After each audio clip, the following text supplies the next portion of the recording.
सबसे पहले मुझे कमेंट्स में आप सब ये बताएं कि आज तक पाकिस्तान में 27 अमेंडमेंट हो चुकी हैं। एक अमेंडमेंट भी ना तो हेल्थ केयर से रिलेटेड हुई, ना ही एजुकेशन पर और ना ही पॉवर्टी पर। All amendments are either for जजेस, पॉलिटिशियंस और जर्नल्स। ना मेरे लिए, ना आपके लिए और ना ही उन मिलियन लोगों के लिए जो 2 वक्त की रोटी भी अफोर्ड नहीं कर सकते। अब्राहम लिंकन ने डेमोक्रेसी को इस तरह डिफाइन किया था, a government of the people, by the people, for the people.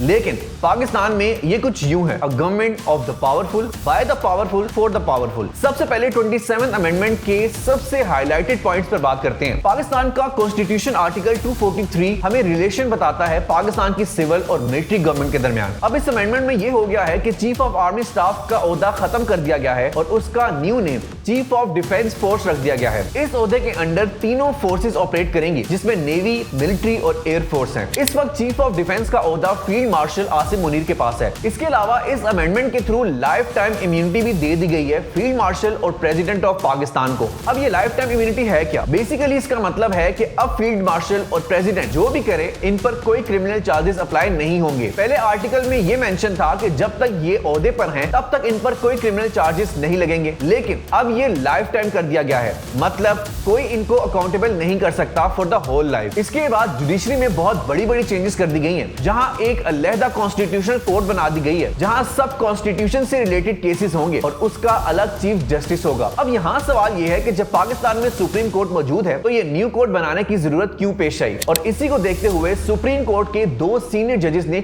Resign भी कर दिया है। बाकी आप इस अमेंडमेंट को कैसे देखते हैं, कमेंट्स में जरूर बताएं।